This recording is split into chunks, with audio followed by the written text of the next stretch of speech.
Good evening, sports fans. We made it to another opening night. Welcome into the Fink's Friday Night Blitz with thanks to Fink's Used Cars and Fink's Harley Davidson. He's Kevon Belcher. I'm Dylan Kearns. This is year 2 of us doing the show together. Yes, it is, Dylan. I have a feeling that this is going to be the best one yet. There were a lot of great memories from last season, so what do you say let's make some more? Let's get straight to the highlights. All right, Dylan, we head out to Zanesville High School where they took on Newark. Starting the third quarter, running back T. Davey Jr. takes it and goes for a solid gain on the play to get the first down. But the Zanesville defense was making it tough 3rd and 9, and that D-line gets after it and forces the sack and forces a punt.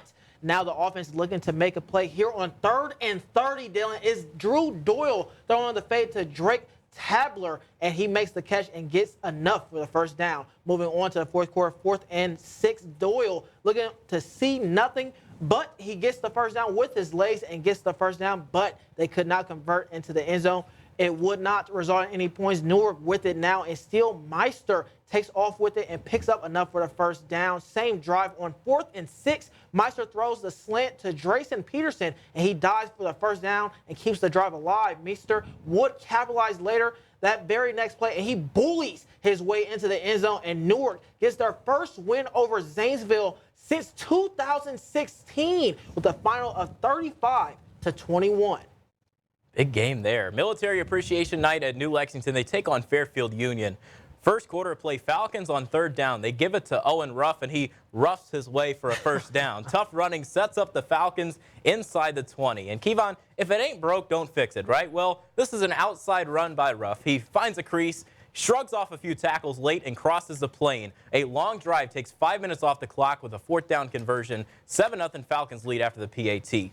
Now on the New Lex drive, 4th down at midfield, Isaiah Stevens, the new Lexington quarterback, he finds Carson Kellogg, and he takes a hit to make a play. Drive continues on.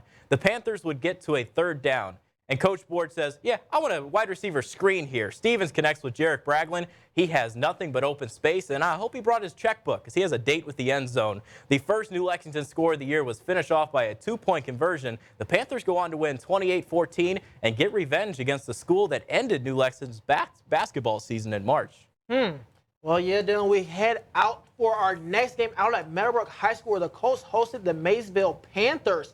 The Colts looking to get a victory on to start the year. The Colts started the game off hot. First possession of the game is a give to the running back, Dalen Rivera, and he takes it outside for a solid gain to move the sticks. Fast forward, still the same possession, and Justice Huey steps up into the pocket and throws a dime over the hand of defender. Bentley Seedor makes the grab for 6. A couple possessions later, Huey in the pocket and makes the long throw from the opposite hash to the sideline. Great over-the-shoulder catch by Nick Norman to move the chains. Now still 6-0. Colts Panthers QB Todd Santon keeps it and runs straight up the gut and picks up a solid 36 yards. But a couple plays later, it's the Colts defense stepping up, and it's the throw into double coverage, and it's picked off by Norman, and he stops the Panthers' momentum.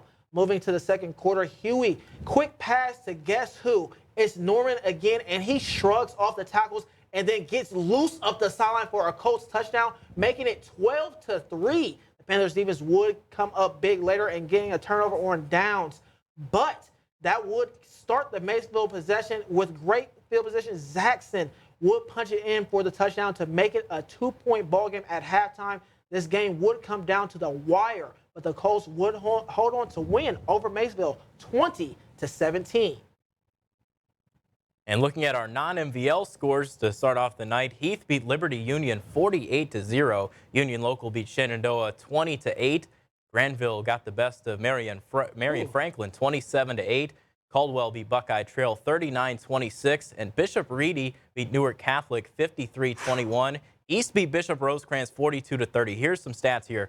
East ran for 441 yards on 76 rushing attempts. Sheesh. For Rosecrans, Brody Zemba had a solid night with 3 touchdowns on 230 total yards. Whew.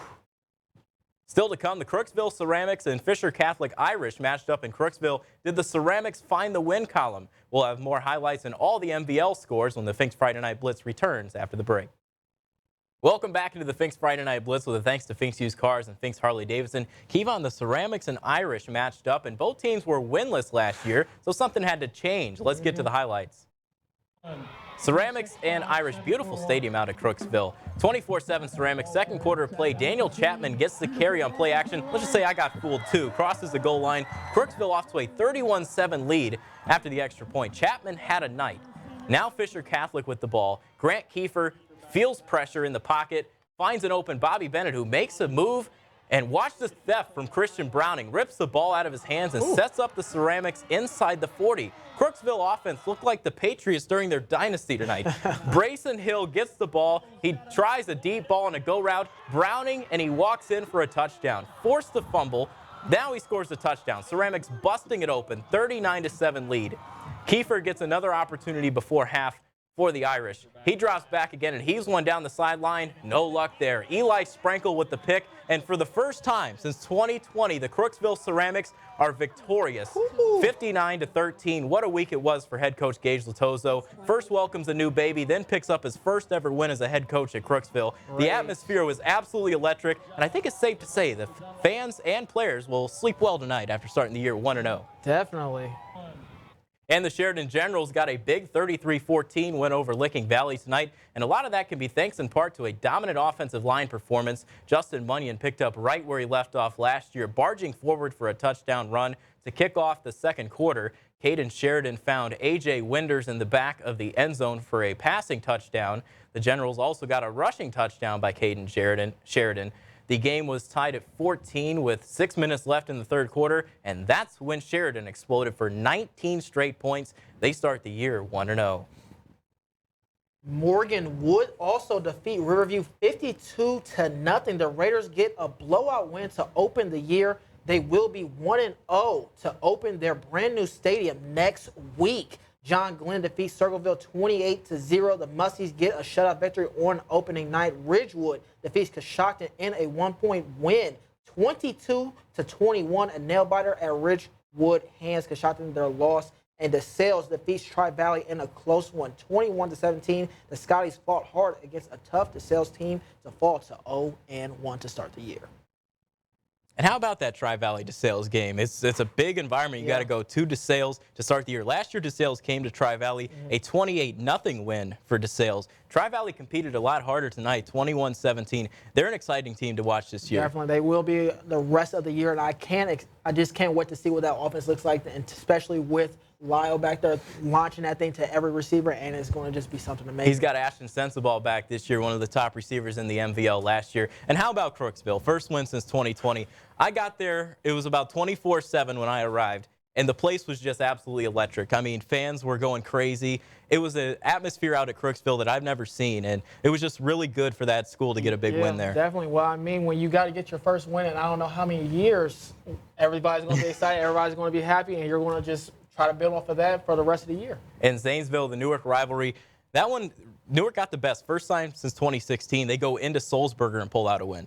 Yeah, they definitely did, but, you know, just can't beat that, and they're going to be looking to make it go the rest of the year. Yep, Zanesville trying to bounce back next week. That'll be all for the Fink's Friday Night Blitz with thanks to Fink's Used Cars and Fink's Harley Davidson. Have a great night.